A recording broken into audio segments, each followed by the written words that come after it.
Welcome to bird media. నేను మీ పవన్ కృష్ణమూర్తి. ముందుగా ఈ వార్త ఒక 2 రోజుల క్రితమే మనకు వచ్చింది. జరిగినటువంటి ఘటన ఉత్తరప్రదేశ్ ఘాజియాబాద్లో భారీ అగ్ని ప్రమాదం చోటు చేసుకుంది. ఒక ప్రైవేట్ హౌసింగ్ సొసైటీలో ఫ్లాట్లో మంటలు చెలరేగాయి. ఇది మరికొన్ని ఫ్లాట్లకు కూడా విస్తరించడంతో పెద్ద ఎత్తున మంటలు వ్యాపించాయి. ఇందిరాపురంలోని గౌర్ గ్రీన్ అవెన్యూ హౌసింగ్ సొసైటీలో జరిగినటువంటి ఘటన. తొలుత ఒక ఫ్లాట్లో మంటలు చెలరేగా మిగిలిన ఫ్లాట్లకు కూడా వ్యాపించాయి. దీంతో తీవ్ర భయాందోళనకు గురైన నివాసితులు బయటికి పరుగులు తీశారు. సమాచారం అందిన వెంటనే అగ్నిమాపక సిబ్బంది ఘటనా స్థలానికి చేరుకుని 3 ఫైర్ ఇంజిన్లతో మంటలను అదుపులోకి తెచ్చేందుకు తీవ్రంగా ప్రయత్నించారు. ఈ ఘటనలో ఎవరైనా గాయపడ్డారా అన్న దాని మీద సమాచారం లేదు. ప్రమాదానికి గల కారణాలు కూడా తెలియలేదు. మొత్తం 10 నుంచి 12 ఫ్లాట్లు కాలిపోయాయి అని స్థానిక నివాసి రోహిత్ మీడియాతో చెప్పడం జరిగింది. షార్ట్ సర్క్యూట్ వల్ల ఇది జరిగి ఉండొచ్చు అన్నటువంటి ఊహాగానం కూడా చెలరేగుతోంది.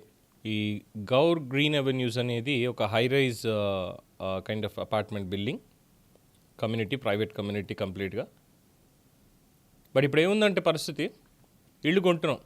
ఇప్పటి లైఫ్ స్టైల్లో హై రైజ్ అనేటువంటిది చాలా ఒక స్టేటస్ సింబల్గా మారిపోయింది. అంటే ఎంత ఎత్తులో ఉంటే అంత ప్రతిష్ట, అక్కడి నుంచి ప్రపంచాన్ని చూస్తున్నాం అనేటువంటి ఒక భావన పెరుగుతుంది. అయితే దీని వెనక ఉన్నటువంటి అగ్ని ప్రమాదాలు వరుసగా బయటపడుతున్నాయి. సో గౌర్ గ్రీన్ అవెన్యూ జరిగినటువంటి దాన్ని ఆల్రెడీ మనం చూసాం. 9వ అంతస్తులో మొదలైనటువంటి మంటల క్షణాల్లో భవనం అంతా వ్యాపించడం, ప్రాణాల కోసం నివాసితులు అల్లాడిపోవడం చూస్తే అక్కడ భద్రత ఎలా బలహీనంగా ఉంది అనేది అర్థమవుతుంది. రైట్, ఇప్పుడున్నటువంటి బిల్డర్లు 15, 30, 50, ఇప్పుడు 100 అంతస్తులు అది కూడా వచ్చేస్తుంది. 60, 70 కూడా దాటిపోయి పర్మిషన్స్ వచ్చేసి హ్యాపీగా హై రైజ్లు కట్టేస్తున్నారు. ఎంత ఎత్తులో ఉంటే అంత కాస్ట్ కూడా, అంత పరపతి కూడా, అంత ఎత్తు నుంచి నేను మీ అందరినీ చూస్తున్నాను అనేటువంటి చెప్పుకోవడం తప్పితే ఇంకోటి లేదు. అయితే ఈ ఇందులో ఉండేటువంటి వాళ్ళ మీద వాళ్ళ భద్రతకు సంబంధించి శ్రద్ధ కనిపిస్తోందా అంటే కొన్ని చోట్ల నిజంగానే కనిపించట్లేదు. అది కూడా అత్యవసర సమయాల్లో పనిచేయాల్సినటువంటి fire fighting systems, sprinklers, high pressure water lines ఇవి పేరుకుంటున్నాయి అంతే. పై అంతస్తులకి అగ్నిమాపక సిబ్బంది చేరేందుకు అవసరమైన స్కై లిఫ్ట్లు, అధునాతన పరికరాలు చాలా చోట్ల లేవు. సో ప్రజలు చాలా ఇబ్బంది పడుతున్నారు ఈ ప్రమాదం జరిగినప్పుడు. వ్యవస్థల మీద కాకుండా వాళ్ళ అదృష్టం మీద ఆధారపడాల్సింది పరిస్థితి. కోట్ల రూపాయలు వెచ్చిస్తున్నాం, కోట్ల రూపాయలు. ఒక హైరైజ్ అపార్ట్మెంట్లో ఫ్లాట్ కొనాలి అంటే కనీసం 5 నుంచి 10 కోట్ల రూపాయల దాకా కూడా ఉన్నాయి తెలుసా.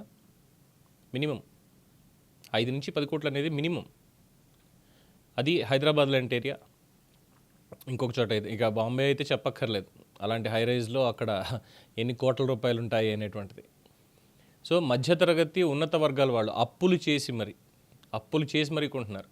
అందుకే మాస్టర్ చెప్పేది, సో ఇక్కడ భద్రత విషయంలో మీరు భారీ రిస్క్ తీసుకుంటున్నారు. నిర్మాణ దశలోనే అన్ని అనుమతులు సక్రమంగా ఉన్నట్టు కనిపించినా నిర్వహణలో లోపాలు బయటపడుతున్నాయి. నో అబ్జెక్షన్ సర్టిఫికేట్ ఇచ్చిన తర్వాత అధికారుల పర్యవేక్షణ లేకపోవడం అనేది సమస్య చాలా తీవ్రంగా ఉండేలా చేస్తోంది. ఘజియాబాద్ ఘటన మనకి ఏం చెప్తోంది? చాలా క్లియర్గా మనం కొనుగోలు చేస్తుంది ఒక ఫ్లాట్ మాత్రమే కాదు, మన ప్రాణానికి భద్రత కూడా. సో హై రైజ్లో ఇల్లు కొంటున్నారా? కొనేటప్పుడు ముందుగా కొనొద్దని ఎవరికీ చెప్పట్లేదు, కట్టొద్దని చెప్పట్లేదు. బట్ కొనే ముందు అక్కడ ఫైర్ ఫైటింగ్ సిస్టమ్స్ ఉన్నాయా, ఎమర్జెన్సీ ఎగ్జిట్స్ ఉన్నాయా, రెగ్యులర్ మెయింటెనెన్స్ అనేది ఉందా, ఇవన్నీ కూడా ఖచ్చితంగా పరిశీలించాలి. ఏదో కట్టేశాడు ఒక 50 అంతస్తుల బిల్డింగ్లో 30వ అంతస్తులో మనం తీసేసుకున్నాం, 30 అంతస్తుకి ముందు డబ్బులు కట్టేశాం కాబట్టి అడ్వాన్స్గానే మనకి అక్కడ రెడీ చేసి ఇచ్చేసాడు అనుకుంటే కుదరదు. మొత్తం అన్ని ఫెసిలిటీస్ అనేవి క్లియర్ కట్గా ఉన్నాయా లేదా అనేది జాగ్రత్తగా చెక్ చేసుకోవాలి. లేదంటే ఘజియాబాద్ ఘటనే మళ్ళీ జరిగేటువంటి అవకాశం ఉంటుంది. ఎందుకంటే 9వ అంతస్తులో మొదలయ్యి ఇంకా పై అంతస్తులకు పాకి 10, 12 అంతస్తుల దాకా కూడా ఫ్లాట్స్ కాలిపోయాయంటే పరిస్థితి. అండ్ మన దగ్గర సరే బిల్డింగ్లో లేదు, కనీసం ఫైర్ ఇంజిన్ లోపలికి రావాలి. మన ఫైర్ ఫైటర్స్ దగ్గర వాళ్ళ దగ్గర ఉండేటువంటి సౌకర్యాలు, హై రైజ్ కట్టేస్తున్నారు, దానికి తగ్గట్టుగా ప్రభుత్వం పర్మిషన్స్ ఇస్తోంది. ఇచ్చినప్పుడు దానికి తగ్గట్టుగా మన ఫైర్ ఫైటింగ్ సిస్టమ్స్కి ఎక్విప్మెంట్ అనేది ఇచ్చిందా ప్రభుత్వం అనేది కూడా ఆలోచించాలి. సో అంత ముచ్చటగా ఉండి కొనుక్కోవాలి. ఎందుకంటే ప్రతి ఒక్కళ్ళు కష్టపడి కొనుక్కుంటారు, ఎవరికి ఊరికే రాదు. కష్టపడి కొనుక్కునే వాళ్ళు జాగ్రత్త వహించండి. ఇది మీ భద్రత గురించే తప్ప ఇంకో రకంగా చెప్పేటువంటిది కాదు. సో ప్రమాదాలు పొంచి ఉంటాయి. ఆ ప్రమాదాలు రాకుండా అక్కడ నివారణ చర్యలు ఎలా ఉన్నాయి అనేది ఉండాలి. ఎందుకంటే కొంటాం 10 కోట్లు తగలేసి, 5 కోట్లు తగలేసి వాటికి వడ్డీ కట్టుకోవడానికి పొద్దున్న నుంచి సాయంత్రం దాకా గొడ్డులా చాకిరీ చేసుకుంటూ వెళ్ళాలి. ఈఎంఐల టెన్షన్, వీటన్నిటితోటి ఇంటికి వచ్చి అమ్మయ్య నేను ఎంత కష్టపడినా ఏం చేసినా నా కలల ఇంటిని నేను కొనుక్కున్నాను, నా కుటుంబంతో నేను ఇందులో హ్యాపీగా ఉన్నాను, బయట ఎంత పడిన టెన్షన్ ఏం చేసిన ఎండ్ ఆఫ్ ద డే అన్నీ కట్టుకుంటున్నా, ఇంటికి వచ్చి ప్రశాంతంగా ఇంట్లో కూర్చొని 2 ముద్దలు తిని ప్రశాంతంగా పడుకునేలా ఉండాలి తప్పితే గుండెల మీద చేతులు వేసుకొని ప్రాణాలు అరచేతిలో పెట్టుకుని పరిగెత్తేలా ఉండకూడదు. సో అది ఒక్కటి మాత్రం దయచేసి చూసుకోవాలని చెప్పి ఒక సూచన.